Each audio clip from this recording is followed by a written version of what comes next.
안녕하세요. 빌딩투자TV 김윤희입니다. 한 해가 시작될 쯤에는 각 매체에서 주식과 부동산 전망에 대해서 분석 보고서도 나오고 전망 세미나도 많이 하죠. 그런데 자산가들의 의사결정 시각으로 주택과 상업용 부동산의 상관관계를 분석하는 곳은 거의 없습니다. 전문가 각자가 속한 영역에 따라서 주택만 분석을 하던가 혹은 상업용 부동산에 대해서만 분석을 하게 되죠.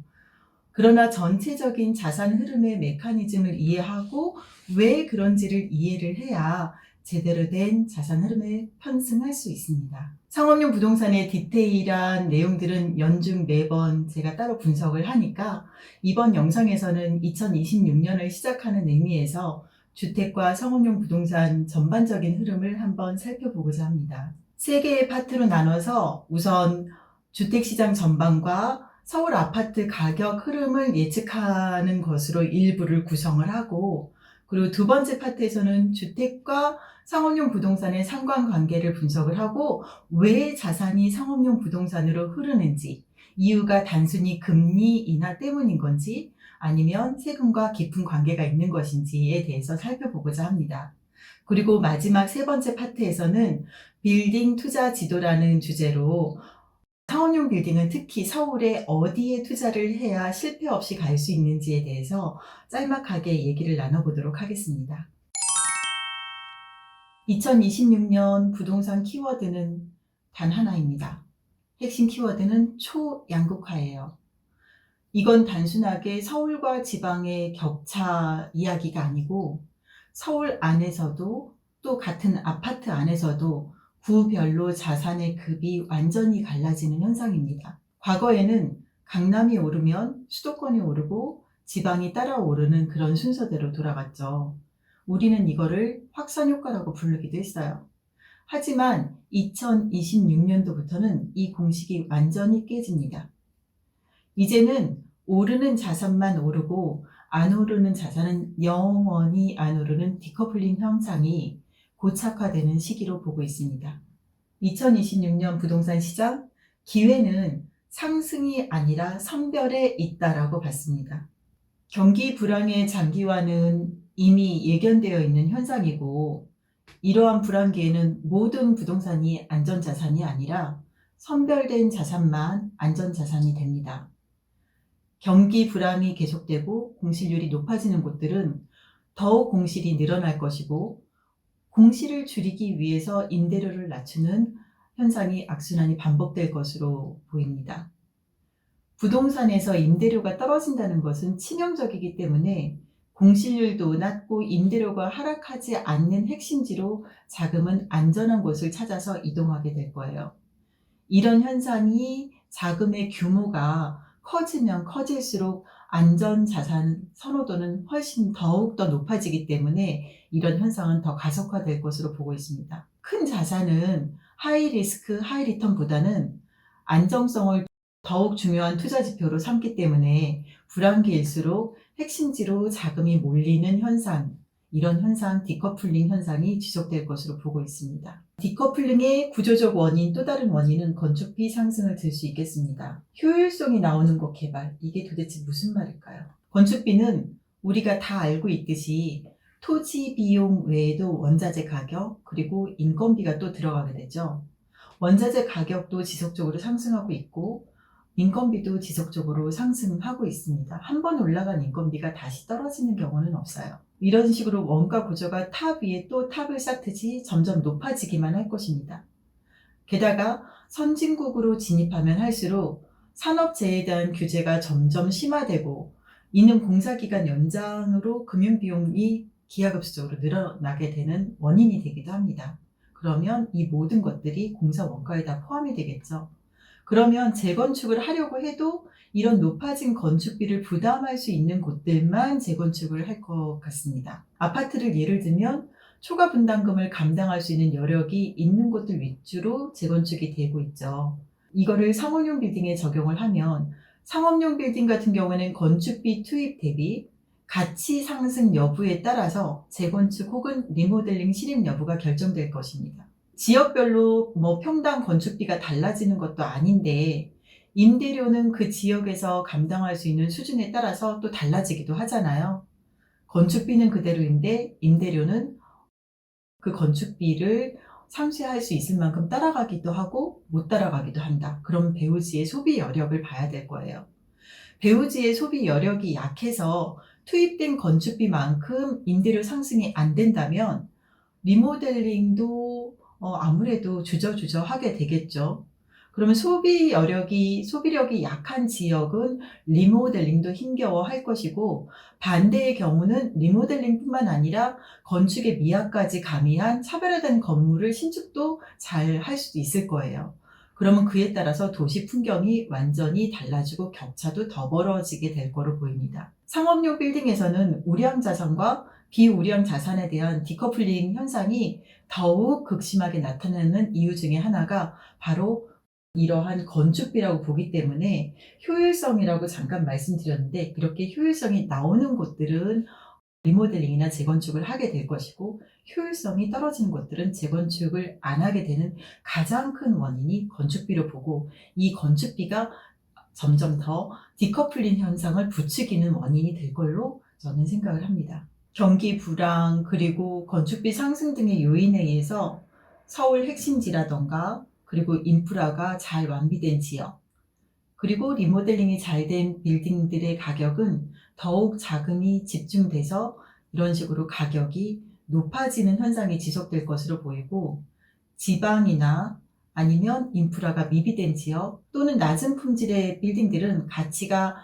더욱 하락하는 현상이 예상이 됩니다. 이런 식으로 2026년의 디커플링은 경기 불황을 피하기 위해서 안전자산으로의 자금 이동이 만드는 구조적인 현상이라고 판단을 합니다.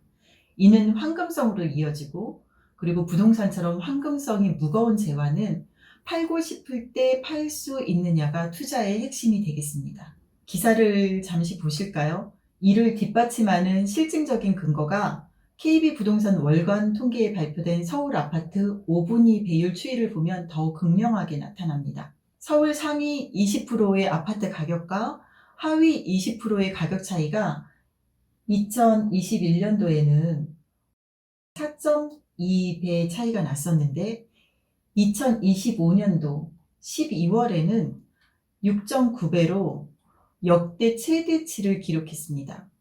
이는 앞에서 말한 자산 소재지와 등급에 따라서 가치 상승 여부가 더욱 극명하게 갈라지는 초양극화 시대의 단면을 보여준다고 보입니다. 이거는 단순하게 가격 차이가 아니라 같은 아파트라도 서로 다른 자산이라는 의미로 보입니다.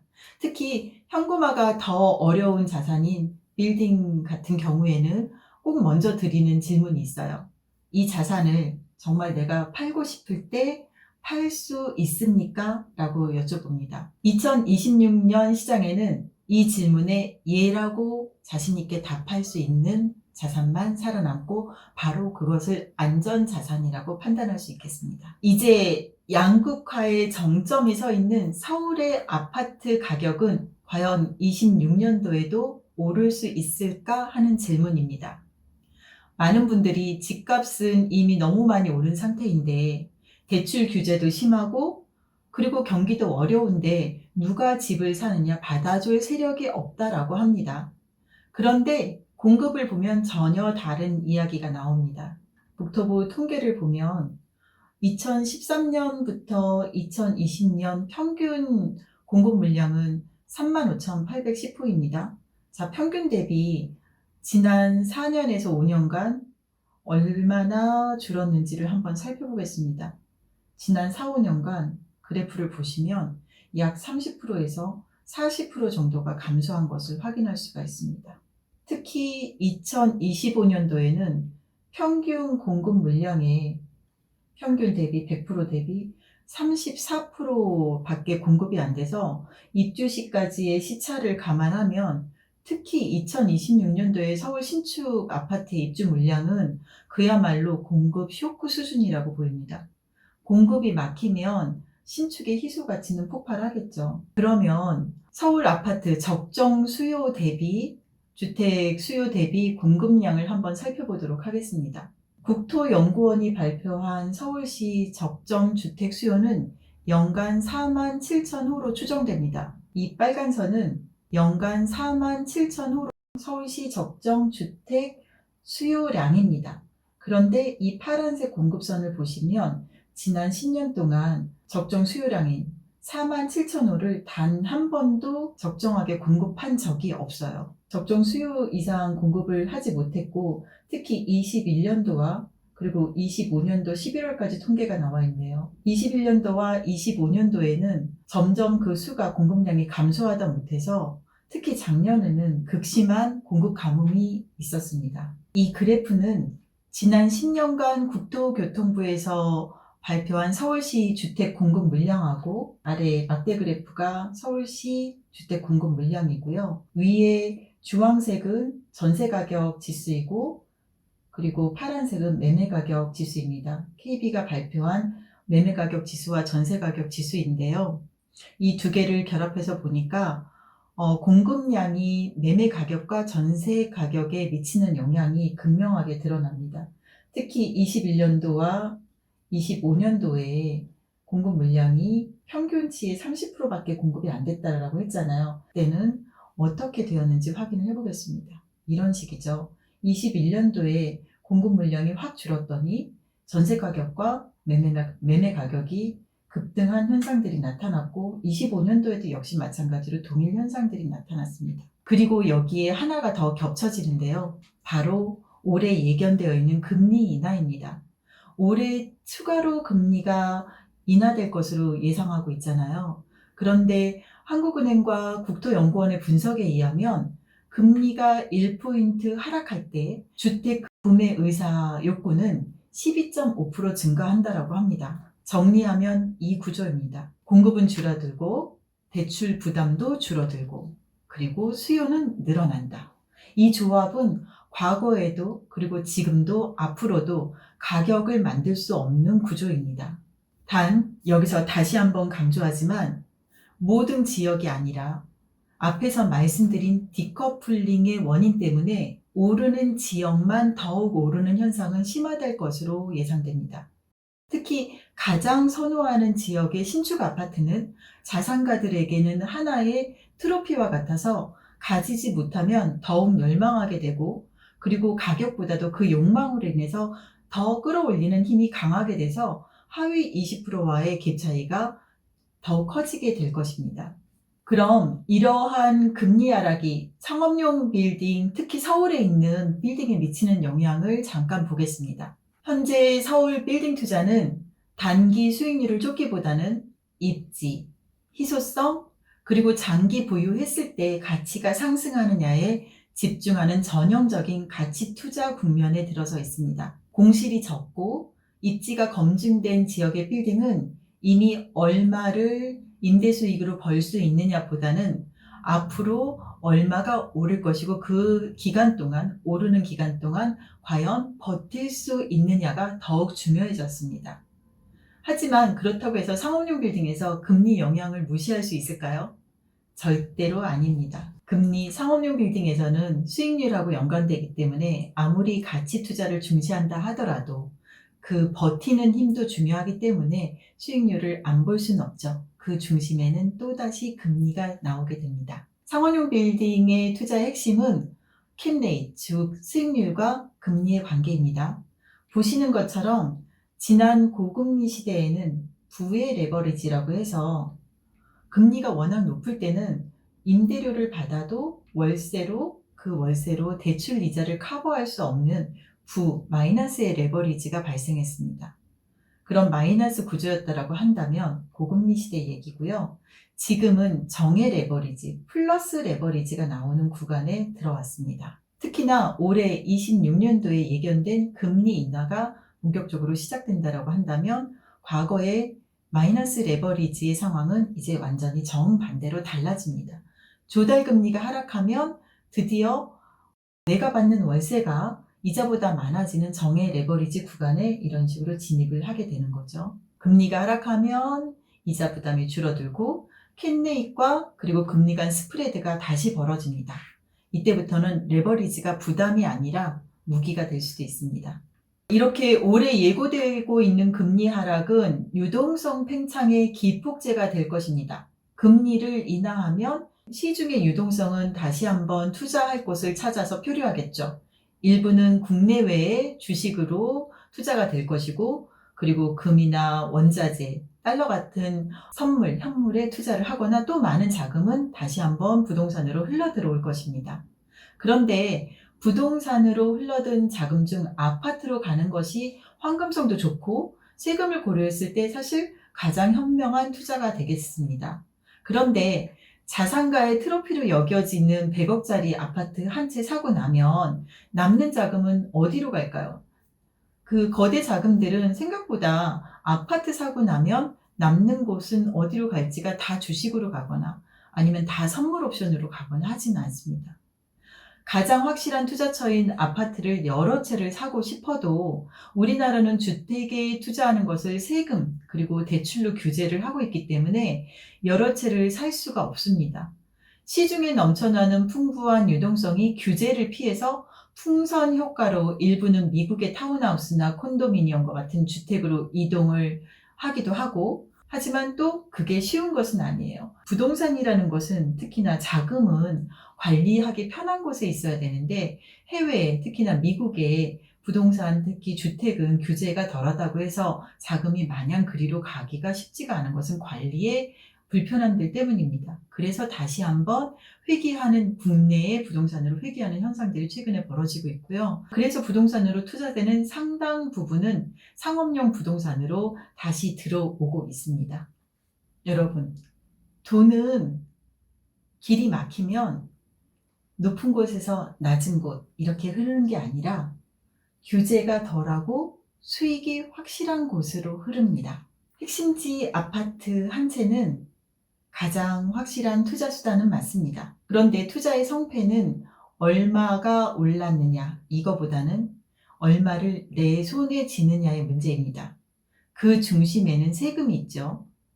그런 면에서 고가의 아파트 한 채는 장특공제나 양도세 비과세를 받는 1주택에서는 압도적인 승자의 위치에 서 있습니다.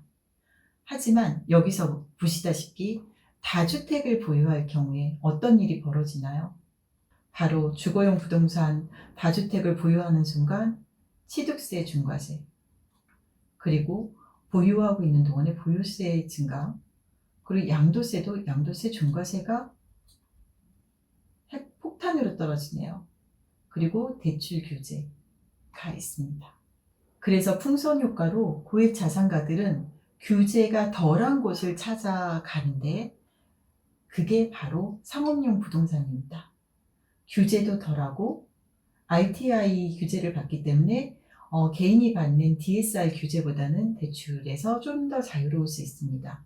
더더군다나 임대료 수익이 나온다는 그런 장점들도 있어서 보유하고 있는 기간 동안 대출을 받아도 그 임대료 수익으로 이자를 낼 수 있다는 장점은 무시할 수 없는 상업용 부동산만의 매력입니다.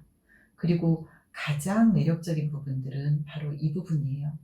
상업용 부동산은 가족법인을 설립을 해서 롱텀으로 자산 승계에 적합하기 때문에 자산가들이 아파트 한 채 외에 규제가 덜한 곳들을 피해서 그리고 승계를 위해서 상업용 부동산을 들어가는 경우들이 많습니다. 이제부터는 거대 자금을 가진 자산가들이 아파트 한 채 외에 다른 자산으로 건물을 어떻게 사는지, 그리고 왜 사는지, 그리고 최근에는 어디에 사고 있는지에 대해서 얘기해 보려 합니다. 이제 우리는 부동산 자산 구조를 어떻게 짜는 게 좋을까요? 결론부터 말씀드리면 개인 명의의 아파트 한 채와 그리고 법인 명의의 상업용 부동산입니다. 다주택은 취득세 중과세, 종부세 중과세, 보유세 중과세, 양도세 중과세, 수익이 날 수가 없는 구조입니다. 그러면 전략은 이렇게 단순해지죠. 주택은 개인 명의로 된 똘똘한 한 채로 끝내야 합니다. 그게 주로 아파트 한 채가 되겠죠. 그러면 자산을 늘리는 영역은 어디냐? 바로 보시는 바와 같이 법인 명의의 중소형 빌딩입니다. 바로 상업용 부동산으로 자산들이 이동을 하고 그리고 개인 명의가 아니라 법인 명의의 상업용 부동산을 매입을 하게 됩니다. 이렇게 상업용 부동산은 가업 승계에서 매우 중요한 부분을 차지하고 있습니다. 우리나라 경제 발전기의 대부분은 주로 부의 축적은 유통이라던가 제조업을 기반으로 이루어졌는데, 그렇게 성장한 회사를 자녀에게 이전하기가 지금은 매우 어려워졌습니다. 이유는 가업 승계를 위한 세금 이슈보다도, 세금도 있죠 물론, 그런데 급변하는 경제 환경에서 발맞춰서 가업을 승계한다는 게 상당히 어렵습니다. 예전만큼 성장하기도 힘들고, 그래서 가업을 물려주기보다는 빌딩이라는 월세가 나오는 자산으로 물려줘서 자연스럽게 부가 자녀에게 이전되게 하는 구조를 짜는 것입니다. 이때 자녀 이름으로 건물을 매수하는 것보다는 가족법인을 설립해서 지분을 안배해서 대출을 받고 매수하는 것이 가장 이상적인 구도로 짤 수 있습니다. 상업용 부동산은 매수하기 전에 이미 개인과 법인 중 어떻게 짜느냐에 따라서 세후에 가져가는 이익이 달라지게 되는데요. 세금을 한번 비교해 보도록 하겠습니다. 왜 상업용 부동산을 살 때 굳이 개인 명의로 안 사고 법인 명의로 사는지를 세금을 비교해 보면 그에 대한 답이 나오니까 한번 보도록 할게요. 먼저 보유하는 기간 동안 건물에서 임대소득이 발생할 경우에 세금을 비교해 보겠습니다. 개인 명의로 임대소득이 발생하면 과표 구간별로는 다르겠지만 최고 세율 45%까지 종합소득세를 납부하게 됩니다. 그러나 법인의 경우에는 또 법인세율을 적용을 받게 되겠죠. 예를 한번 들어보면 연간 1억 5천만 원의 임대소득이 있을 경우에 개인은 1,544만 원 공제를 받긴 하지만 35%의 종합소득세가 부과됩니다. 반면 법인은 법인세율을 적용을 받는데 2억 원 이하일 경우에는 10%의 법인세율을 납부하게 됩니다. 그러면 이렇게 봤을 때 같은 수익이 나도 남는 돈은 전혀 다르잖아요. 더더군다나 개인이 종합소득세율을 적용을 받게 된다고 하면 이런 소득세에 관련된 것보다도 더 무서운 게 있어요. 바로 의료보험료가 최대 금액이 나올 수도 있다는 부분은 숨겨진 진실이죠. 예, 물론 법인세를 내고서 개인이 다시 이것을 인출을 할 땐 또다시 배당세를 내지 않나요?는 이중으로 내게 되는데, 뭐 이렇게 내나 저렇게 내나 거의 비슷한 거 아닐까요? 라는 질문을 가끔 받는데, 여러분 법인 같은 경우에는 물론 자금을 일시에 내가 배당 소득으로 빼낼 때는 배당세를 내야 됩니다. 그렇게 되면 종합소득세를 내는 것과 별반 다를 바는 없어요.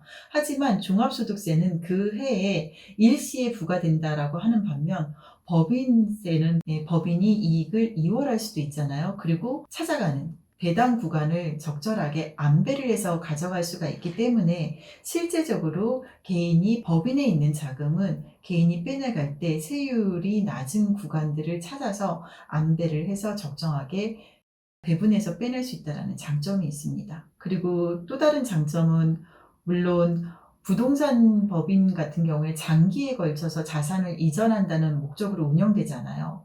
바로 그 목적으로 부동산 법인을 설립을 했기 때문에 장기 보유가 필수인 부동산의 성격하고도 굉장히 잘 들어맞습니다. 그러면 전체적으로 한번 정리를 하면 주택 외의 부동산 세율을 한번 살펴볼게요. 세율을 개인하고 법인으로 구분을 했을 때 취득세는 개인하고 법인이 별반 차이는 없어요. 물론 과밀억제 권역 내에서 5년 이내 법인이 부동산을 취득을 할 때는 물론 9.4% 지방세 포함입니다. 9.4%의 취득세율을 적용을 받지만 이 부분은 다른 영상에서도 이미 많이 설명을 했었고 이 부분은 논외로 하겠습니다. 여러 가지 방법으로 지금 다들 방향을 우회해서 4.6%를 적용받고 계시죠. 그런데 소득세는 아까 말씀드린 것처럼 구간 자체가 법인 소득세율과 개인의 종합소득세율은 완전히 다릅니다. 그래서 실제적으로 같은 소득이 생긴다라고 하더라도 서로 다른 이익이 발생을 하게 되니 이 부분은 유의해서 볼 필요가 있고요. 그리고 더 극명하게 수익이 갈리는 곳은 바로 이 구간입니다. 매수할 때는 양도세까지는 미리 계산을 안 해봤었어요. 과거에는 지금 부동산 등기부를 떼보면 대부분은 개인 소유로 되어 있는 것들이 많습니다. 과거에는 부동산을 사는데 굳이 법인으로 산다라는 생각을 못 했어요. 그런데 60대, 70대 오랫동안 보유하고 계시던 그 분들이 자산가들이 부동산을 팔려고 보니까 개인이 내야 되는 세금이 거의 절반이더라. 이제서야 양도세가 얼마나 무서운지 깨닫게 된 거죠. 그래서 지금은 다시 한번 매수 들어갈 때부터 팔 때 세금이 얼마냐를 미리 엑식 구조를 짜고 들어갑니다. 그러다 보니 법인으로 들어가는 선택을 하게 된 거고요. 이 표에서 보시다시피 개인은 양도세가 49.5%가 최고 구간이라고 한다면 법인은 최고 구간 자체가 달라요. 27.5%입니다. 이러한 세금보다도 더 중요한 게 한 가지가 더 있어요. 바로 대출입니다. 개인은 DSR에 묶여서 아무리 좋은 물건을 봐도 대출이 막히면 끝이에요. 하지만 법인은 얘기가 다릅니다. 건물의 수익성이라던가, 즉 RTI를 기준으로 대출을 평가를 하게 되는데요. 상업용 부동산은 법인이라는 그릇을 만들어서 바로 이게 가능하다라는 장점이 있습니다. 그래서 대출을 잘 받기 위해서라도 상업용 부동산은 법인이라는 그릇이 반드시 필요합니다. 이제 은퇴를 앞두고 있거나 그리고 젊은 세대 30대, 40대인데도 자산가들 굉장히 많습니다. 자산을 자녀에게, 어린 자녀에게 장기적으로 절세를 하면서 이전할 계획이 있는 경우에는 가장 이상적인 구도를 정리해 드리도록 하겠습니다. 제가 실제 컨설팅에서 가장 많이 쓰는 3단계 구조인데요. 첫 번째, 비우량 자산을 정리를 하고 그리고 가장 똘똘한 한 채로 압축을 합니다. 세금 때문에 그렇죠. 앞에서 설명드렸고, 그리고 두 번째로는 다음에 가족법인을 설립을 합니다. 이때 지분 구조가 굉장히 중요한데요. 월세로 커버할 수 있는 수준의 대출을 풀로 받으시고 실제 투입하는 금액에서는 일부는 좀 증여세를 내시고 지분을 배분을 해주는 게 좋습니다. 그리고 초기에 내는 증여세가 나중에는 매각 차익이 커진 후에 내는 증여세보다는 훨씬 작기 때문에 지금 증여세를 일부라도 내고 그리고 주식으로 증여를 하는 게 유리합니다. 이 증여세를 최소화하기 위해서 감당할 수 있는 수준 내에서 일부러 대출을 최대치로 받기도 합니다. 물론 자녀가 자금을 증빙할 수 있도록 준비가 되어 있으면 굳이 증여세를 내고 지분을 증여할 필요는 없으니까 자녀의 소득을 미리미리 증빙을 해서 지분을 받을 수 있는 구조를 만들어 놓으면 가장 좋겠죠. 그런 경우가 가장 좋은 사례가 되겠습니다. 그리고 세 번째, 서울 핵심지, 여기입니다. 서울 안에서도 핵심지의 상업용 부동산을 매입을 하게 됩니다. 법인 명의로 매입을 하는 이유 중에 하나도 대출을 받기 위해서라고 했잖아요. 그런데 대출을 많이 받아야 되는 경우에 대출이 안 나올 수도 있어요. 어중간한 매출이나 어중간한 수익이 발생을 한 법인이라고 한다면 오히려 신설 법인이 필요할 수도 있습니다. 물론 아까 말씀드린 대로 과밀 억제 권역 내에 있는 부동산을 설립한 지 5년 이내에 신설 법인이 취득할 경우에는 취득세가 9.8%라는 중과세가 매겨질 수도 있어요. 그런 페널티가 있지만 풀어가는 방법도 있습니다. 하지만 이 영상에서는 취지에 안 맞으니까 다음에 이 부분은 좀 설명을 하도록 하고요. 이렇게 1, 2, 3로 짰던 이 구조의 장점은 명확합니다. 현금 흐름은 내가 관리하고 미래 가치는 자녀에게 이전할 수 있다는 부분이에요. 토지랑 건물을 따로따로 또 대지는 법인이 가져가고 그리고 건물을 새로 신축을 하거나 리모델링을 할 때 지상권은 또 자녀가 가지고 들어가는 경우들도 있어요. 그래서 이원화하는 방법들도 있습니다. 이럴 경우에는 지대를 받게 되니까 현금 흐름은 부모가 가지고 가서 관리를 하게 되고 그리고 이제 당연히 가격이 오르겠죠. 미래 가치는 자녀에게 이전할 수 있다는 그런 장점이 있어서 이런 부분들은 구도를 어떻게 짜느냐에 따라서 가족법인은 충분히 활용할 수 있는 범위가 굉장히 넓습니다. 그래서 부동산을 증여하는 게 아니라 이렇게 법인의 주식을 증여하는 구조로 짜는 것이 상업용 부동산 투자의 가장 핵심이라고 하겠습니다. 이게 바로 요즘 자산가 분들이 선택하는 가장 현실적인 승계 방식이에요. 앞에서 자산 구도를 똘똘한 아파트 한 채, 그리고 상업용 부동산으로 짜야 한다는 말씀을 드렸는데요. 그럼 이제부터는 최근 상업용 부동산의 흐름을 잠시 살펴보고 어디에 사야 하는지 얘기해 보도록 하겠습니다. 상업용 부동산은 섹터별로 조금씩 다른 양상을 보이고 있어요. 26년 전망이니까 전체적으로 킥하게 한번 살펴보도록 하겠습니다. 먼저 프라임 오피스입니다. 서울 주요 권역인 GBD, CBD, YBD 공실률이 2%대에서 4%대 유지하고 있고, 신규 공급 부족으로 인해서 아직까지는 임대료 상승이 지속적으로 이루어지고 있어서 맑음입니다. 기상캐스터가 된 것 같네요. 그리고 중소형 빌딩은 금리 인상기 후에 그 급등하는 금리 인상기를 버텼던 매물은 핵심지 위주로 25년도 상반기와 중반기에 거의 소진됐습니다. 그래서 금리 인하가 도래하는 이 시기에는 수혜를 가장 먼저 받는 영역은 역시 핵심 지역의 강남권 위주로 거래가 활성화되기도 했었고요. 실제로 강남 위주로는 작은 건물들, 특히 꼬마 빌딩은 거래가 많이 이루어지고 있습니다. 그래서 흐린 뒤에 갠 현상이라고 해서 흐린 뒤 갠이고요. 물류센터 한번 볼까요? 물류센터는 24년도, 25년도에 공급 과잉 구간은 통과했습니다. 그래서 26년도부터는 대형 스마트 물류센터를 중심으로 회복하고 있고 실제로 더 회복될 것으로 예상됩니다. 데이터 센터 한번 볼게요. 마지막으로 데이터 센터는 AI 확산으로 인해서 수요가 폭발하고 있습니다. 하지만 데이터 센터는 단순하게 부동산, 부지의 문제가 아니라 전력 수급이 가장 큰 제한 사항이기 때문에 이 요건을 맞출 수 있는 곳이 흔하지 않아서 희소 가치가 급상승하고 있어서 아직도 매우 맑고 앞으로도 맑을 것으로 보입니다. 전기 공급이 문제네요. 우리가 프라임 오피스나 물류센터, 데이터 센터를 할 것은 아니기 때문에 오늘의 중심 주제인 상업용 부동산, 특히 중소형 빌딩을 중심으로 다시 한번 살펴볼게요. 상업용 부동산은 아파트보다도 더욱 극심한 디커플링 현상이 있을 것으로 예상됩니다. 서울 오피스의 공실률하고 그리고 지방 상가의 공실률에는 굉장히 큰 갭이 존재하고 앞으로도 이 갭은 해소될 것 같지가 않습니다. 앞에서 방금 상업용 부동산은 아파트보다 더 극심한 디커플링 현상이 있을 거라고 말씀드렸는데요. 서울 내에서 25개구의 가격이 다 오르지도 않을 뿐만 아니라 공실률의 차이도 극심하고 임대료도 달라요. 서로 임대료 인상 수준도 다르기 때문에 이 지역별 차이가 결국에는 건물 투자 시에 아파트 투자보다는 더욱 촘촘하게 살펴봐야 되는 원인이 되기도 합니다. 디커플링 현상이 아파트보다 상업용 빌딩에서 더 디테일하게 나타난다는 것은 투자의 위험 요소이기도 하죠. 그래서 정말 정밀하게 살펴봐야 돼요.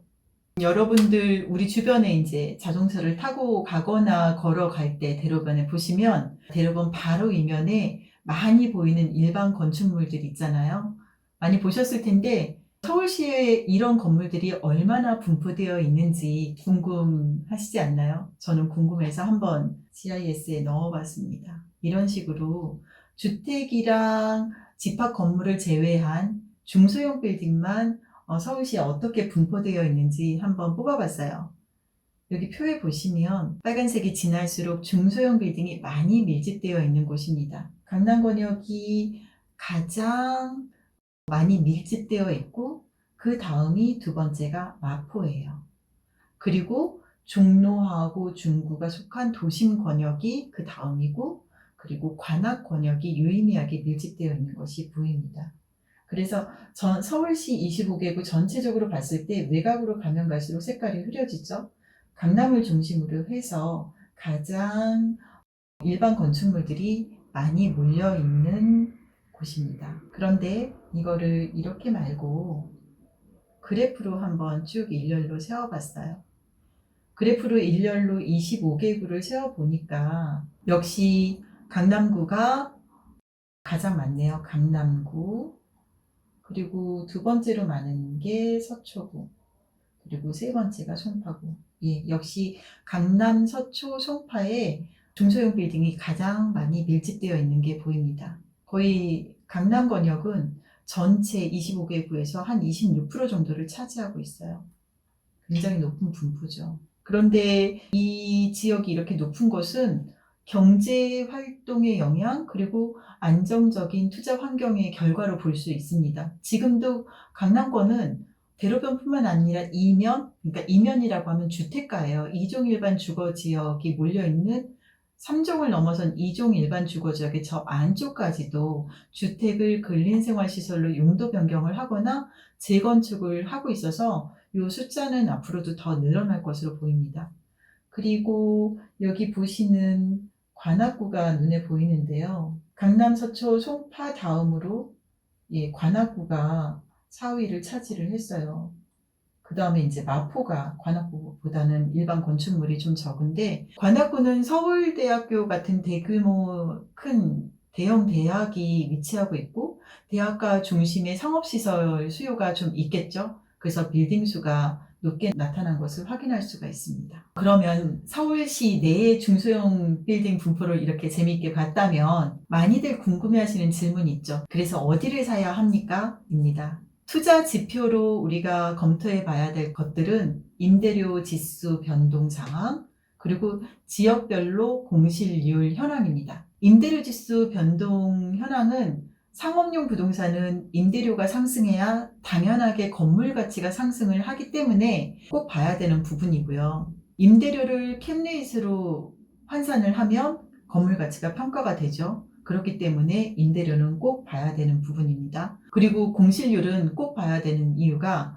경기가 앞으로도 많이 어려워질 거로 예상되는데, 경기가 어려워지면 어려워질수록 보유 기간 동안 안정적으로 유지하기 위해서 공실률이 높으면 안정적인 유지가 될 수가 없습니다. 그렇기 때문에 지역별로 공실률 확인은 투자 지표가 될 수가 있겠죠. 꼭 확인해야 되는 투자 지표입니다. 먼저 전국 단위로 지가지수 변동 상황을 잠시 확인하고 가겠습니다. 지가는 서울하고 요 제일 상단에 있는 곳이 서울이에요. 서울과 요 빨간 줄이 경기도입니다. 지가는 서울하고 경기도만 급상승하고 다른 지역은 완만한 상승이 이루어지고 있는데, 제주도 같은 경우에는 다른 지역하고는 달리 하락하고 있는 것이 확인됩니다. 지가 상승은 서울, 경기만 확인되었으니까 좀 더 디테일하게 들어가서 임대료 지수 변동을 한번 보도록 하겠습니다. 오피스 임대료 지수는 인천, 대구, 대전, 부산은 하락 중이고요. 이렇게 서울과 경기도는 임대료 지수가 상승하고 있네요. 서울 중에서도 강남하고 여의도는 서울 평균 임대료를 상승을 초과하는 상승이 이어지고 있습니다.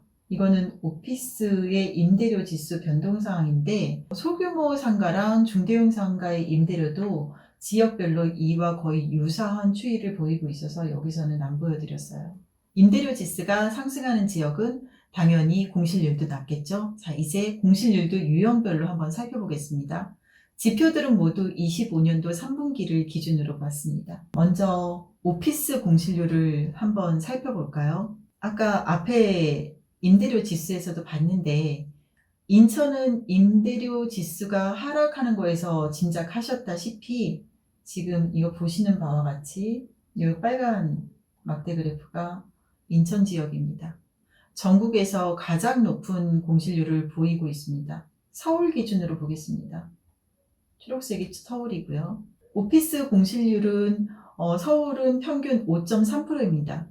그 중에서 강남은 4.2%, 여의도는 4.7%로 서울 평균 공실률보다 오피스 공실률은 낮은 게 확인되죠. 반면에 도심 지역을 한번 보겠습니다. 종로, 중구와 같은 도심은 오피스 공실률이 7%가 나옵니다. 그래서 서울 평균보다 높은 것을 확인할 수가 있어요. 그러면 이제 소규모 상가 공실률을 보시겠어요? 여기서도 인천은 전국에서 가장 높은 공실률을 보이네요. 소규모 상가도. 그리고 서울 평균 공실률은 5.6%가 나오는데, 강남은 5.5%, 서울보다 낮고, 소규모 상가는 5.1%, 도심은 서울 평균보다는 낮게 나옵니다. 영등포나 신촌은 서울 평균보다 약간 높고요. 그래프에서 보시는 것처럼 강남 권역은 오피스하고 상가 모두 안정적인 공실 현황을 유지하는 것으로 나타났습니다. 종로나 중구 같은 도심 지역의 상가는 오피스랑은 달리 조금 서울 평균보다는 낮게 유지하고 있어서 도심 지역은 오피스보다는 음식점과 같은 일반 상가가 조금 더 영업이 활발한 것을 지표로 확인할 수 있었어요. 이 외에 중대형 상가랑 집합상가의 공실률도 잠시 좀 보고 가겠습니다. 먼저 중대형 상가 공실률 한번 보실까요? 중대형 상가 같은 경우에는 대구 지역이 가장 높네요. 18%가 넘어요. 그리고 강남이 가장 낮은 것으로 확인됩니다. 강남 같은 경우에는 중대형 상가도 공실률이 매우 낮네요. 10% 이내 7%밖에 안 됩니다. 중대형 상가 같은 경우에는 인건비랑 임대료가 매우 높게 나타나겠죠. 그럼 이런 불경기에 경기 상황이 안 좋은 이런 상황에서 앞으로도 공실률은 더욱 늘어날 걸로 보고 있고, 이런 대형 상가 같은 경우에는 분할을 해서 임대하는 전략들을 세워야 할 것 같습니다. 그리고 다음은 집합상가 공실률을 한번 보겠습니다. 집합상가는 영등포 신촌의 경우에는 13.3%로 매우 높게 나타났어요. 뒤에서도 잠깐 보겠지만 이 지표들, 특히 집합상가 공실률은 떨어질 것 같지가 않습니다. 영등포 신촌의 경우는 13%로 가장 높게 나타났고, 과거 집합상가 분양이 많이 됐던 도심지역, 그리고 영등포 신촌은 집합상가가 밀집되어 있어서 공실이 높게 잡힙니다. 도심도 역시 높게 나타나네요. 서울 평균을 넘어섰어요. 집합상가는 여러분, 건축물의 특성상 나 혼자 뭔가를 바꿀 수가 없잖아요. 일반 건축물하고는 약간 좀 성향이 다릅니다. 그래서 영업 환경이 변한다고 해서 나 혼자 바꿀 수가 없으니까 변화에 맞춰서 다 같이 일시에 변화하기가 매우 어렵습니다. 그 때문에 공실률은 변화에 맞추지 못하니까 공실률은 앞으로도 더욱 높아질 것으로 예상됩니다. 그래서 유형별로 전체적으로 한번 살펴보면 이렇게 보이는데, 서울시 내에서만 유형별로 공실률 추이를 한번 살펴봤어요. 여기서 보시다시피 상단에는 뭐가 있나요? 노란색은 집합상가입니다. 그리고 파란색은 중대형 상가입니다. 공실률은 앞으로 집합상가와 대형상가의 공실률은 지금처럼 계속 높은 추세를 유지하고 있을 거고 떨어질 것 같지는 않아요. 그런데 하단에 있는 곳은 회색은 오피스 공실률 5.3%네요. 서울 평균이.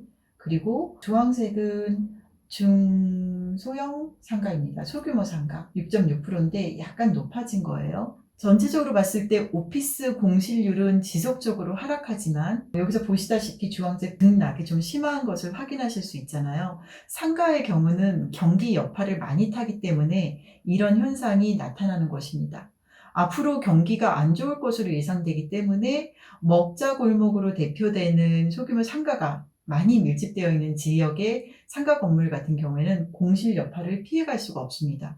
투자를 하실 때 이 부분도 반드시 봐야 되는 부분이고요. 이상으로 투자의 지표라고 할 수 있는 지가지수 변동현황, 그리고 임대료지수 변동현황, 그리고 지역별로 공실률, 유형별로 또 공실률을 살펴본 결과 서울 지역에서 경기 여파를 많이 타는 상가 밀집 지역은 좀 피하고 안정적인 오피스 수요가 집중되고 결과적으로 오피스 임대료가 지속적으로 상승하고 있는 강남 권역의 중소형 빌딩 투자가 집중돼야 된다는 결론에 이르렀습니다. 그래서 강남, 서초, 송파와 같은 강남 권역은 경기가 어려울 때 피신하는 피난처로 가치 보존의 영역이라고 볼 수 있습니다. 그 다음은 마포, 종로, 중구인데요. 여기 역시 마찬가지로 안정적인 수요와 현금 흐름의 영역입니다. 왜 이 지역 공실률이 높은데도 불구하고